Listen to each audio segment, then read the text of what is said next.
अस्सलाम वालेकुम नाज़रीन, welcome back to my channel. आज की वीडियो में मैं बताऊंगी कि लहसुन को कैसे छीलते हैं और कैसे सेव करते हैं। छीलना नहीं बताऊंगी, इसको बताऊंगी कि कैसे आप एक एक दाना छीलने से बेहतर है कि आप इसको इस तरह करेंगे तो बिल्कुल आपका टाइम भी वेस्ट नहीं होगा और लहसुन भी छिल जाएंगे और उसको सेव करने का तरीका भी बताऊंगी।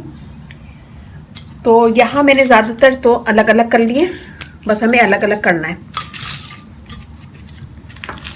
लहसुन लेंगे और इसको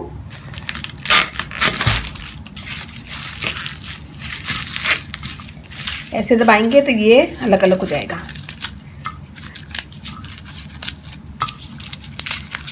बस हमें इसका ये डंडी निकालना है, निकाल के फेंकना है, बाकी लहसुन को अलग अलग कर लेना।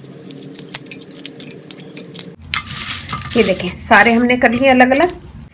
मेरे पास काफ़ी सारे आ गए थे तो मैं इसे सेव करना चाह रही थी, तो मैंने सोचा कि चलिए वीडियो भी बना लेती हूँ और इसे सेव भी कर लेंगे। यहाँ मेरे लिए गर्म पानी खोलता हुआ ये सब लहसुन हम इसमें डाल देंगे। ये सब लहसुन हमने इसमें डाल दिए, खोलता हुआ पानी है।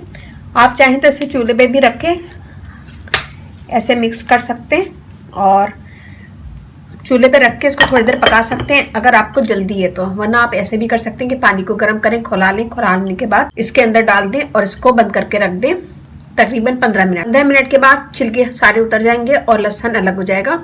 फिर उसके बाद मैं बताती हूँ आगे क्या करना। ये देखिए इसे 15 मिनट हो गए, हम इसे खोल के देखते हैं और पानी भी ठंडा हो गया। हम इसे मसल लेंगे हाथों से ताकि छिलके सारे उतर जाएं। ये देखें ये खुद ही निकल आए। यहाँ हमने लिए टॉवल पेपर, अगर आपके पास टॉवल पेपर नहीं है तो आप तौलिए भी ले सकते हैं। ये देखिए हमने यहाँ पे सारे लहसुन छील लिए और मैं इसे ड्राई कर लूँगी टिश्यू से। और ड्राई करने के बाद हम इसे फिर बंद करके किसी भी एयर टाइट कंटेनर में रख सकते हैं। ये देखिए ये हमारे लहसुन रेडी है। आप इसे इसी तरह सेव कर सकते हैं। इसे बॉयल पानी में थोड़ी देर छोड़ दें, फिर उसको मसल के हाथों से उसको निकाल दें जब पानी ठंडा हो जाए। इसको ड्राई कर लें किसी भी टिश्यू से, टॉवल से।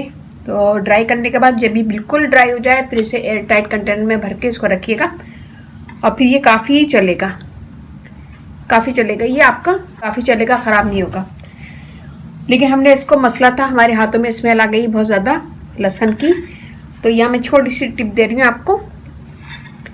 यह मैंने लिया आटा, 1 टेबल स्पून नॉर्मल आटा जो घर में यूज़ करते हैं। इसमें मैं डालूंगी बेकिंग सोडा 1 टेबल स्पून। इसको मिक्स करेंगे और अपने हाथों को गीला करके हम इसे अच्छा सा हाथों में मलेंगे। ये मैंने हाथ गीले कर दिए, मैं इसे अच्छा सा मलूंगी अपने हाथों पे और ताकि स्मेल भी निकल जाए हाथों से और हमारे हाथ भी साफ हो जाएंगे। बेकिंग सोडा और आटा जो है हाथों की स्मेल को ख़त्म करता है। हाथ कोई भी चीज़ आप काट रहे हैं, लहसुन, अदरक, प्याज, और आपके हाथों में से अजीब सी स्मेल आ रही, अजीब सी लहसुन की, अदरक की स्मेल आ रही है, तो आप इसे ऐसे करें और 1 से 2 मिनट ऐसे मसाज करते रहें। उसके बाद ठंडे पानी से धो लें। ये देखें ये मैंने कर लिया है, मैं आपको धो के दिखाती हूँ। ये देखिए जी, और फिर हमारे पास से लहसुन की जो स्मेल होती है वो भी नहीं आएगी। तो ये बनाएगा, अपना फीडबैक लाजमी दीजिएगा। मैंने आपको सेव करना बता दिया, इसे सेव करें और ये काफ़ी चल जाएगा और ख़राब भी नहीं होगा। एक छोटी सी मैंने आपको टिप भी दे दी है। उम्मीद है कि छोटी सी वीडियो आपको अच्छी लगेगी। अच्छे लगे अपनी फैमिली फ्रेंड में ज़रूर शेयर कीजिएगा, लाइक कीजिएगा, कमेंट दीजिएगा। मेरी वीडियो को अपनी फैमिली फ्रेंड में शेयर कीजिएगा। वीडियो ज़रा सी पसंद आए तो अपनी फैमिली फ्रेंड में ज़रूर शेयर कीजिएगा।